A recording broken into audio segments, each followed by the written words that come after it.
Between 1847 and 1849, a young enslaved man named James Rutledge disappeared from plantation records in the western counties of Virginia with disturbing accuracy.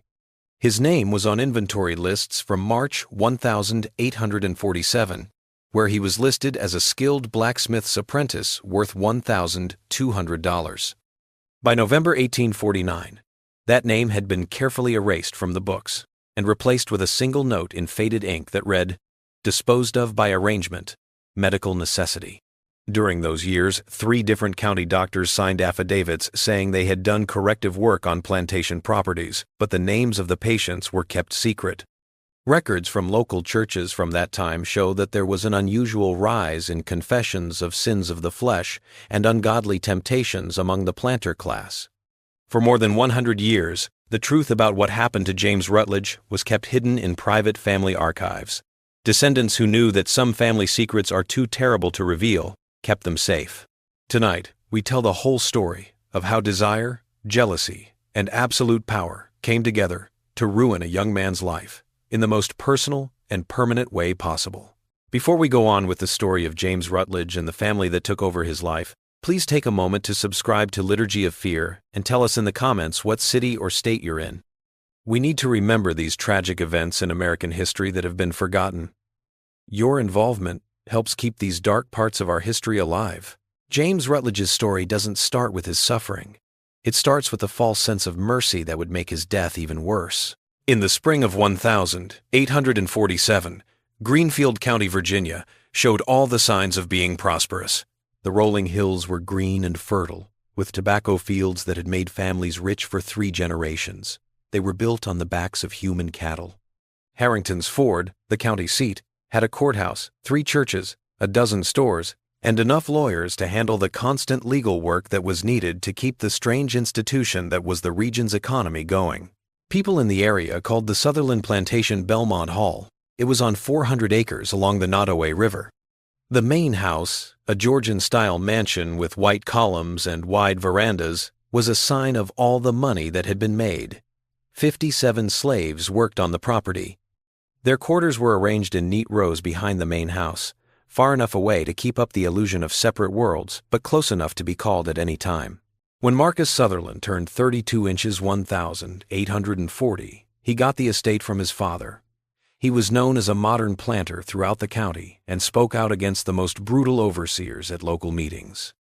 He said that providing slaves with enough food and shelter made them more productive, and he showed off how healthy his slaves were in public. Moderates respected him because he was a kind master, but hardliners looked down on him because they thought that such attitudes were a sign of weakness. Arabella Sutherland, née Fairchild, married into the family in 1842. She was 20 years younger than her husband. Her family was falling apart in Charleston, and they traded their daughter's beauty and accomplishments for the safety of Virginia wealth.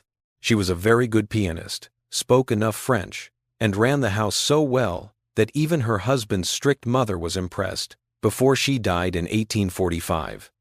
It seems that the Sutherlands lived the kind of elegant plantation life that is celebrated in Southern folklore. Dinner parties had fancy meals served by well-dressed house slaves.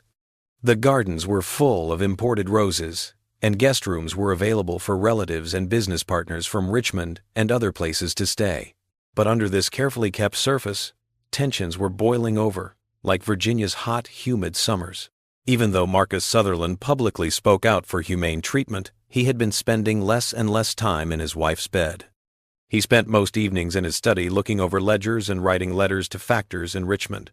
This was either because his health was getting worse, he was stressed out from managing a large estate, or he just lost interest. Arabella was only 25 years old when she got married in 1847, but she felt trapped in a marriage that had turned into more of a business deal than a romantic relationship. The people who were enslaved at Belmont Hall were the usual mix of field workers, skilled craftsmen, and housekeepers. One of them was a young man who would become the main character in a tragedy that would show how rotten things were under Greenfield County's civilized surface. James Rutledge was born on the property in 1829. His mother, Rachel Rutledge, was a seamstress who worked in the main house. No one on the plantation knew who his father was, But everyone knew that Marcus Sutherland's younger brother had fathered him during a visit in 1828. James had some advantages because of this connection, even though these kinds of privileges could be dangerous. Most enslaved kids were sent to work in the fields when they were 7 or 8 years old. James, on the other hand, was apprenticed to Jacob Thornhill, the plantation's blacksmith, when he turned 12. For 6 years, he learned how to shape iron, fix tools, and make the endless number of metal tools that plantation work needs. By the time he was 18, he was very good at what he did. His hands, which had small scars from working in the forge, moved with precision when he shaped hot iron.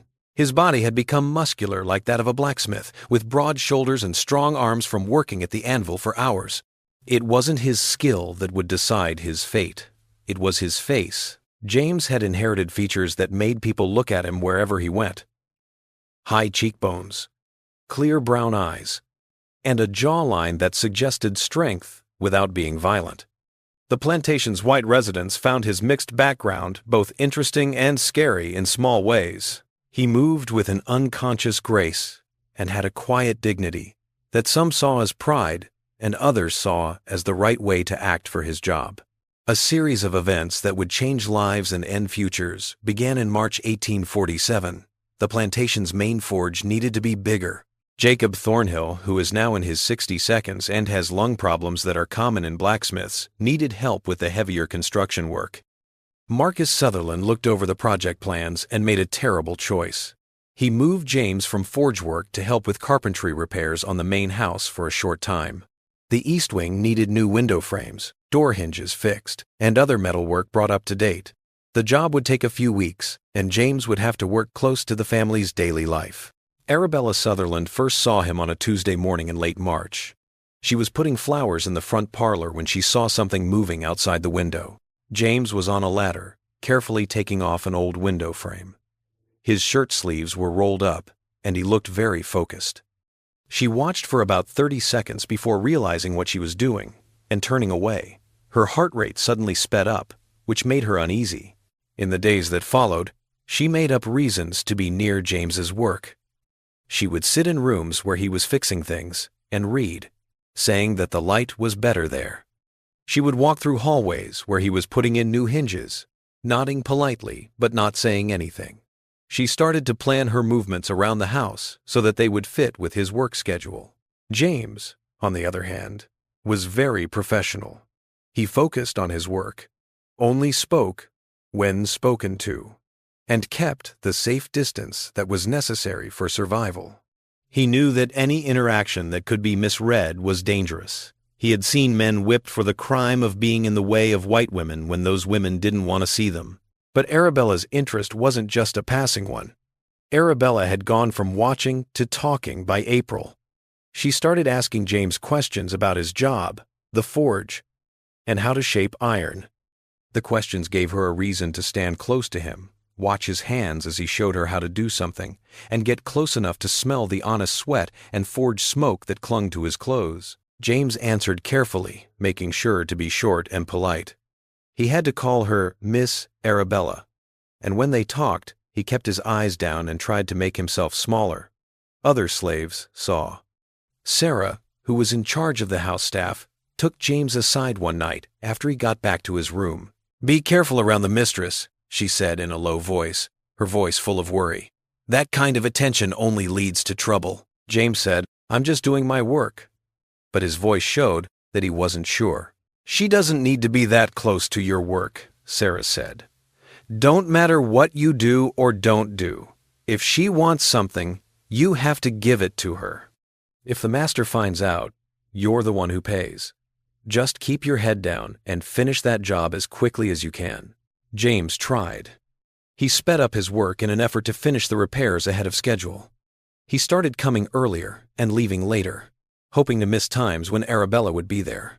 But a plantation house isn't big enough to keep someone from finding you. In early May, Marcus Sutherland left for Richmond to work on tobacco contracts. He would be gone for 10 days because of the trip. Arabella called James to her private sitting room on the second floor the day after he left. He stood in the doorway with tools in hand, waiting for someone to tell him what needed fixing.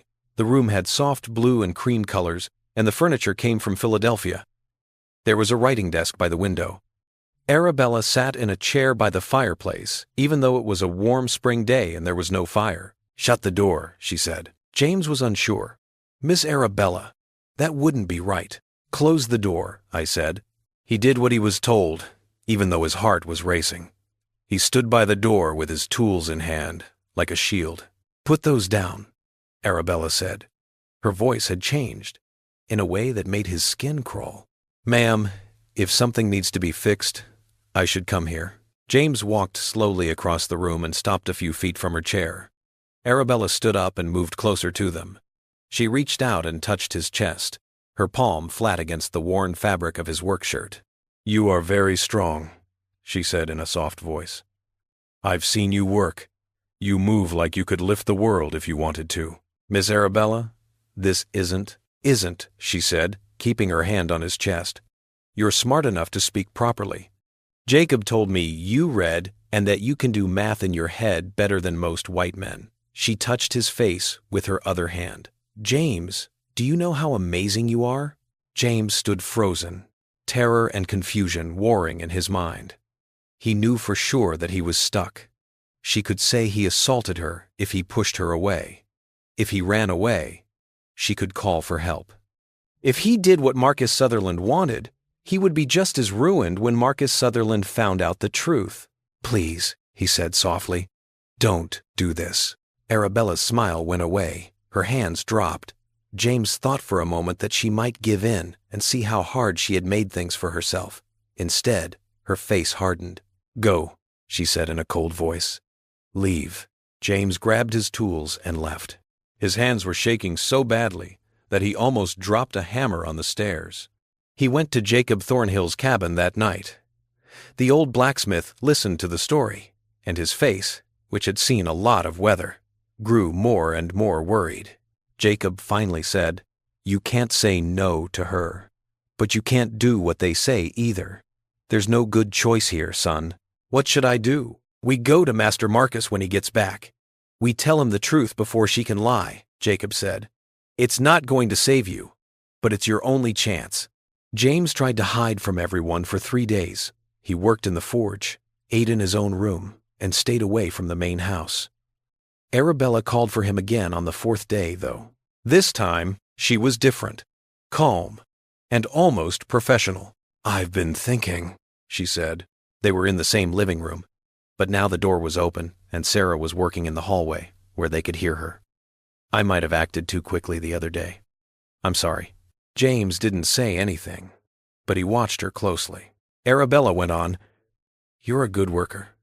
Marcus thinks highly of your skills. I was just curious about your training, and I think I showed that curiosity in a bad way." She smiled, and it looked like she meant it. "Can we forget about that awkward meeting? I don't want things to be awkward between us." "Yes, ma'am," James said carefully. "We can forget about it." "Good." She pointed to a chair by the window. "The arm is loose. I would appreciate it if you could tighten it." James looked at the chair. It took maybe 5 minutes to fix. Arabella sat at her writing desk and seemed to be busy with letters while he worked. He put away his tools when he was done. "James," she said as he got to the door. Again, her voice was soft and personal. "I appreciate your discretion. A woman's reputation is so fragile. One misunderstood moment or one mean rumor can ruin everything." She looked him in the eye. "I'm glad we get each other." It was clear what the threat was. She had framed the event in such a way that he was guilty, turning what could have been his defense into proof of conspiracy. If he told anyone, she would say that he had started the contact, that he had broken into her room, and that only her begging had stopped something terrible from happening. James left the main house with a heavy heart full of dread. He had already been outsmarted before he even knew he was in a game. On a Thursday in mid-May, Marcus Sutherland came back from Richmond. The tobacco contracts had gone well, and he was in a good mood when he got there. He was already planning to grow the plantations business. Arabella was charming and attentive at dinner that night, talking about household matters and local news with her usual grace. But in the weeks that followed, the mood at Belmont Hall began to change in ways that Marcus couldn't see right away, but were clear to those who lived in the shadows. Arabella acted differently toward James again. She didn't look for him in private anymore and didn't make inappropriate advances anymore. Instead, she started a campaign of casual cruelty that looked like innocent requests. She would call him to fix things that weren't broken, and then she would be upset that he had wasted time on work that wasn't necessary.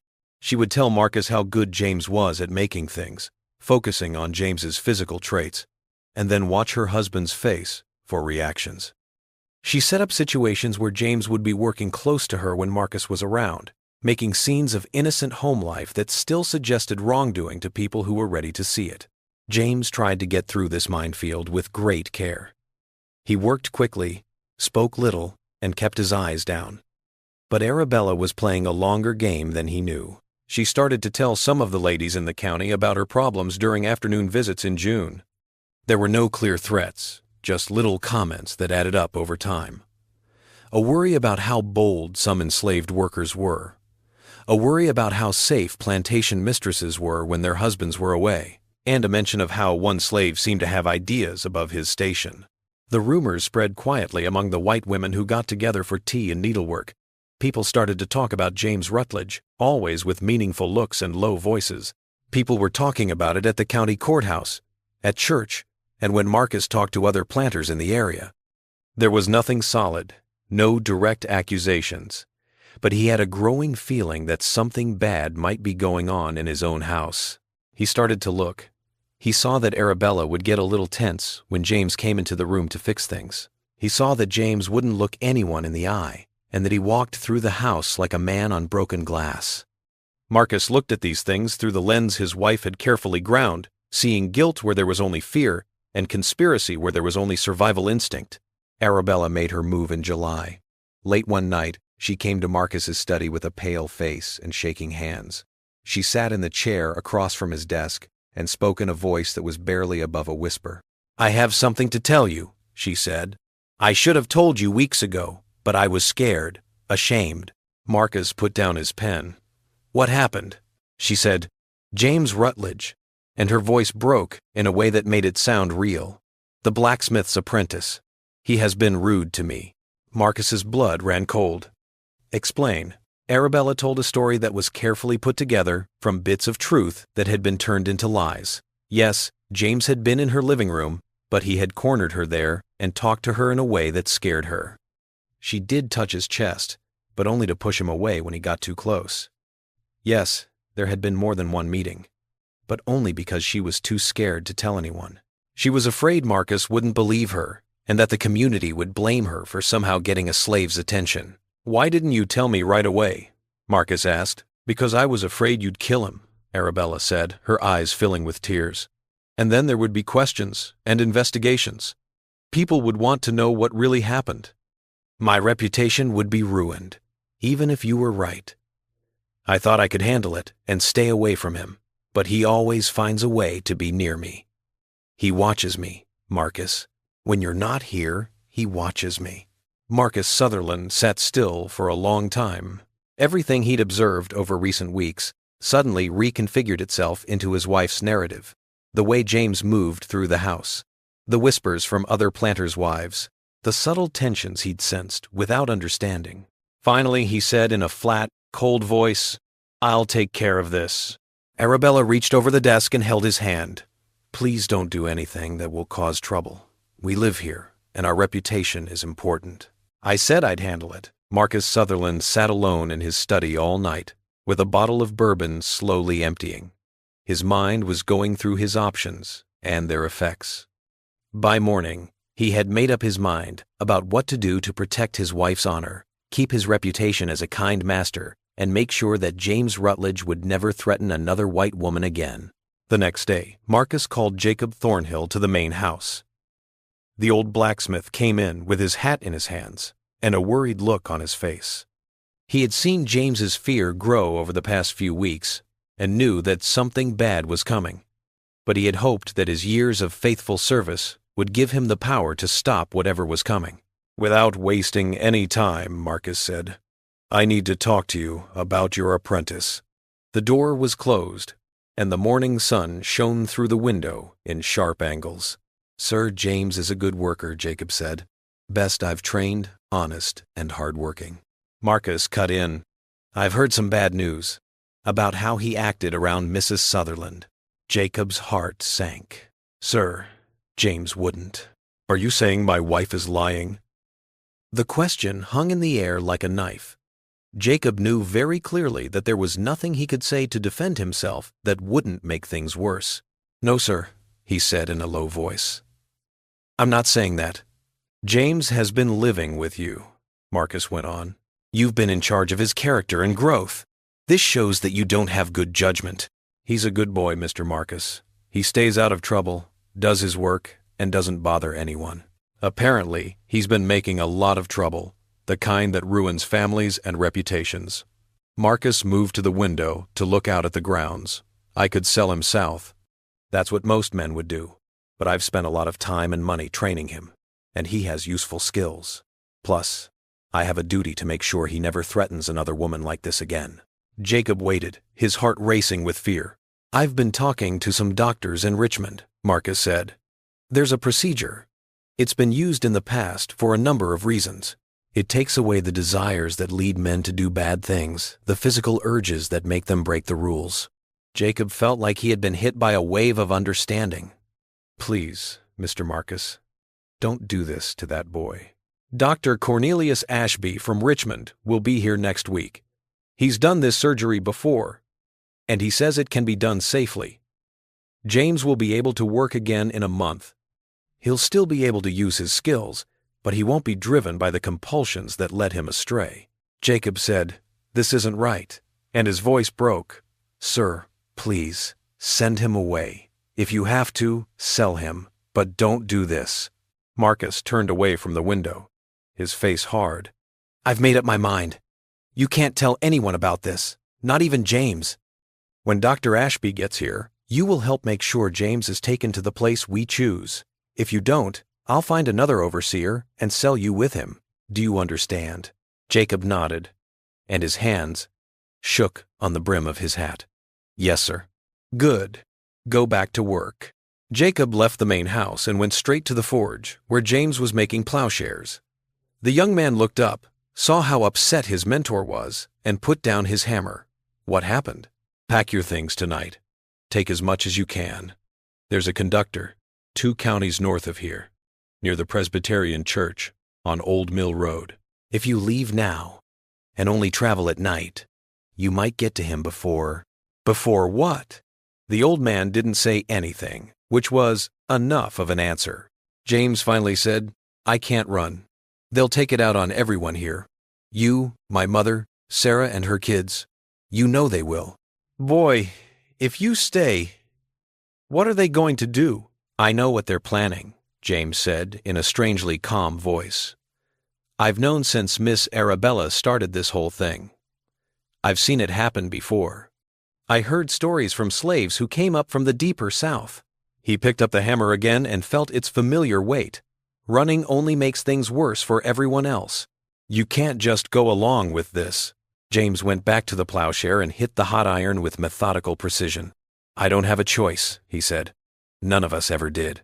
On a Tuesday morning in late July, Dr. Cornelius Ashby got to Belmont Hall. He arrived in a black carriage driven by his quiet assistant, who helped him unload a few leather cases and a locked wooden chest.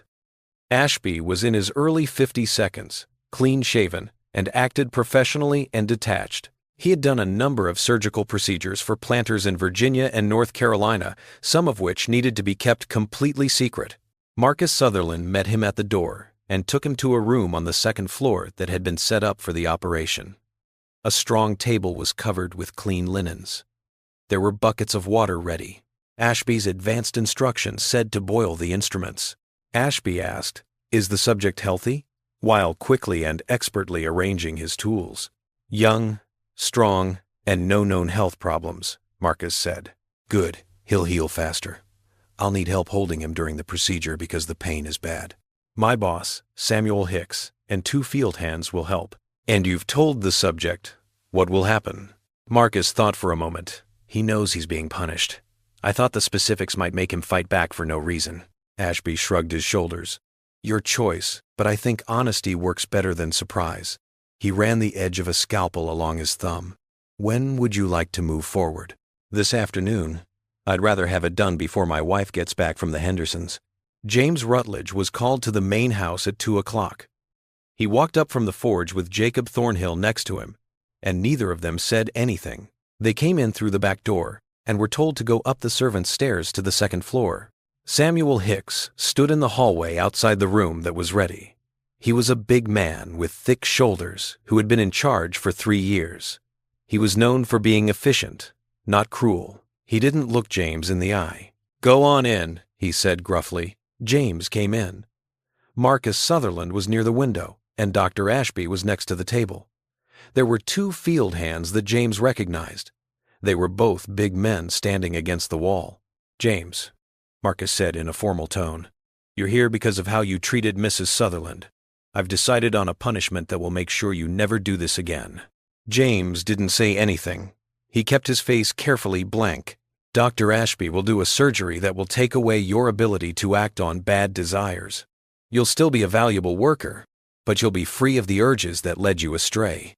James still didn't say anything. He looked at the table, the tools, and the men who were going to hold him down. He had been thinking about this moment for weeks, preparing himself for it, knowing that fighting it would only make it worse. "Do you get it?" Marcus asked. "Yes, sir," James said in a low voice. "Do you want to say something?" James looked Marcus in the eye, and for a moment something flashed there that made the planter look away first. "No, sir."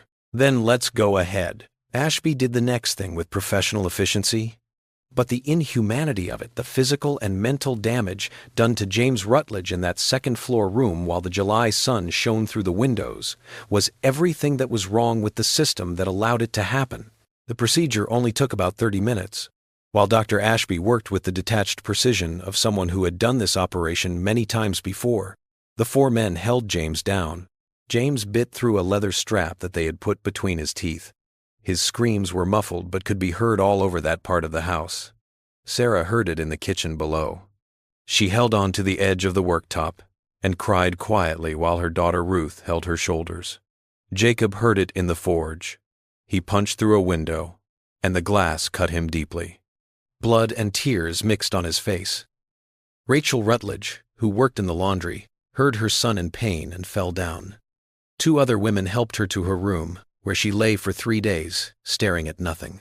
When it was over, James was pale and still on the table, unconscious. Ashby bandaged the wounds carefully, checked the patient's vital signs, and gave instructions for how to care for them afterward. "He'll need to stay still for at least a week," he told Marcus. "The main risk is infection. Keep the wounds clean and change the bandages twice a day. Give him laudanum for the pain, but not too much. You don't want him to become dependent. If he gets a fever, call me right away." He carefully packed his tools. He should make a full physical recovery. The psychological effects are different for everyone. Some people become calm, while others become depressed. A few people have complications that show up later. But physically, he'll be able to work again in 4 to 6 weeks. Marcus gave Ashby cash and a big bonus for keeping quiet. The doctor left before dinner, and James was lying broken in the room above while the carriage rattled down the drive. Sarah could take care of James's wounds in a small room off the kitchen. For the first week, he was in and out of consciousness. The laudanum made the pain bearable, but it would have been too much for him to handle. He looked at the ceiling and didn't say anything when he was awake. Rachel sat down next to him, took his hand, and talked softly about nothing, trying to cross a gap she couldn't. James didn't look her in the eye. Jacob came over twice, and his hand was still bandaged from the glass in the window. He tried to say he was sorry and explained that he couldn't have stopped what happened. James didn't say anything, and then turned his face to the wall. By the second week, they had successfully avoided getting sick. James's body was healing quickly because he was young. The physical wounds would heal, leaving scars that would be hidden by clothing. They would become just another mark among many that told the story of how they survived in a system that was impossible. But the mental wounds were deeper than any knife could reach. Arabella Sutherland came back 3 days after the procedure. Marcus talked about what had happened in their bedroom in a clinical way, using words like medical necessity and proper punishment. Arabella said quietly, her face pale in the light of the lamp. "You didn't have to go that far." "I did what I had to do to keep you safe," Marcus said. "To protect our family's reputation. No one will dare question your honor now that everyone knows what will happen if they do." "Does everyone know?" "Those who need to know have been told the important facts in private. Dr. Ashby is known for being private, but he'll also make sure that some people know what was done and why. This is a warning to others." Arabella nodded slowly. She had wanted James, but he had said no, so she punished him for that, by doing what she could. But as she stood in her cozy bedroom and looked at her husband's smug face, she felt something cold settle in her stomach. She told herself, not guilt. James's arrogance had put her in a bad situation, and she had been wronged. This was fair. But in the months and years that followed, she would sometimes wake up at night and think about the young man on the ladder, how carefully he took off the window frame, and how well he shaped iron with his hands. She would remember how much she wanted something, how lonely she was, and how she had played a part in what happened next. She pushed these thoughts away with ease that came from practice. A woman of her position couldn't afford to have such doubts. James was able to walk again by the 4th week, but it was slow. The physical pain had turned into a dull ache that never went away. He went back to doing light work in the forge, and Jacob watched over him with a heavy heart. James didn't say much. He did his work quickly and without showing any emotion or making any complaints. The light that had once made his face come alive, the quiet pride in his work, and the quiet dignity that had drawn Arabella's attention were all gone. He went through his days like a ghost, there in body but not in any other way that mattered. The other slaves were horrified and sorry to see this change happen. There were whispers in the quarters about what had happened and why. Some people blamed James for drawing attention to himself and not being more careful. Arabella was blamed by some for being cruel, Marcus for being a coward, and the system itself for making such terrible things happen. But whispers didn't change anything. The work went on, the tobacco grew, and the harvest came and went. Life at Belmont Hall went on with the unstoppable force of an institution that had perfected the machinery of dehumanization over many years. James Rutledge worked at the forge at Belmont Hall for 3 years. Even though his spirit was broken, his skill didn't change. He only talked when he was spoken to, did his work perfectly, and lived in ways that scared people who had known him before. Rachel tried to get to him, but he had put up walls that she couldn't get through. Jacob tried to help him like before, but the easy friendship was gone. Instead, their conversations were empty and didn't have any real meaning. Jacob Thornhill died of lung disease in 1850. He felt guilty about what he couldn't stop in his last years. He gave James a leather pouch with $23 he had saved over the years and a letter of introduction to a blacksmith in Philadelphia while he was dying. "Run," Jacob whispered, his breath coming in short bursts. "Go north. You have the skills to make a living as a free man. Don't die here." James took the bag, but didn't say anything. He didn't cry when he stood by Jacob's grave. Marcus Sutherland, on the other hand, kept being a progressive planter. He spoke at county meetings about treating people humanely, while the young man he had hurt worked quietly in his forge. He never seemed to mind the cognitive dissonance. He thought of himself as a man who had to make hard but necessary choices to keep his family safe and the social order in place. Arabella got older, first in her late 20s and then in her early 30s, but she still acted like a gracious plantation mistress. In 1851 and 1854, she gave birth to 2 daughters for Marcus. She was so busy with being a mother and doing her social duties that she didn't have much time to think about the past. But sometimes, when things were quiet, she would see James in the distance, moving between buildings or working at the forge, and something would twist in her chest. Not quite guilt, not quite regret, something more complicated that she couldn't put into words and didn't want to think about too much. The house slaves watched these changes with the bitter wisdom of people who knew what power really was in this world. They saw how Marcus praised himself for being calm, how Arabella avoided looking at James, and how James had changed from a person into a warning, a lesson written in flesh and silence. A fever hit Greenfield County in November 1852. It took 10 slaves from Belmont Hall, including Sarah, who had cared for James after he was hurt. She called James to her bedside before she died. "You're still alive," she whispered, her voice rough. "That means you still have a purpose. You don't know what it is, but God doesn't keep people here for no reason. Do you remember that?" James held her hand until she died, and his face stayed still. James Rutledge disappeared in March 1853. He had been sent to Harrington's Ford to get supplies from the blacksmith shop. He never came back. The next morning, his horse came back to Belmont Hall with the supply sack still strapped to its saddle, but James was gone. Marcus Sutherland quickly sent men out to look. They searched the town, asked merchants and travelers questions, and looked for signs of a runaway heading north on the roads. There was nothing there. There were signs up in Richmond and Petersburg. Descriptions were sent to slave catchers and sheriffs all over Virginia and even into North Carolina. They said, "James Rutledge, 24 years old, a skilled blacksmith with a scar above his left eyebrow, about 5'11" tall, and muscular. $200 reward for finding and bringing back." No one ever claimed the reward. Some people thought he might have drowned in the Nottoway River while trying to escape. Others thought white men who saw him alone in town and thought he was a uppity slave might have killed him. Some people even said he had made it north on the Underground Railroad and that conductors had taken him to Philadelphia or Canada where he could build a new life with his skills. Marcus ended the matter in a practical way. He bought another enslaved blacksmith, a 40-year-old man who wasn't as skilled as James, but was good enough for the plantation's needs. He wrote off James's value in his account books and never mentioned his name again. Arabella never said anything about the disappearance in public, but she asked Marcus twice in private if he thought James was really gone. Marcus assured her that the matter was closed, and she didn't ask again. The other slaves at Belmont Hall came up with their own theories and stories.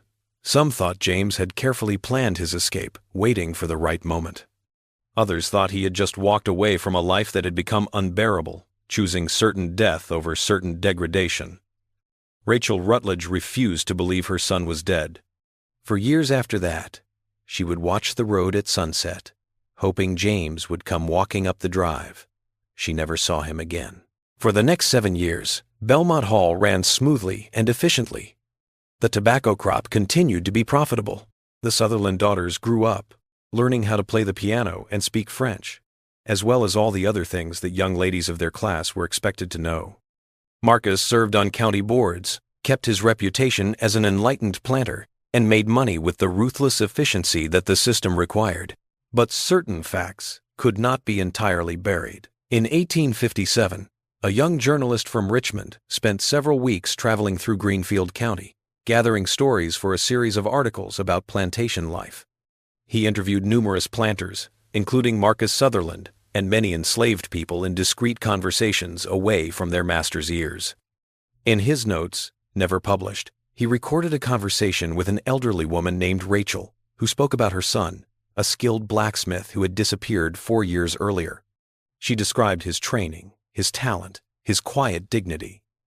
Then, her voice dropping to a near whisper, she described what had been done to him in July of 1850. The journalist, horrified, tried to verify the story. He made discreet inquiries, spoke with a doctor in Petersburg who acknowledged that corrective procedures were sometimes performed on enslaved men, though he declined to provide details. He interviewed a lawyer who confirmed that such actions were entirely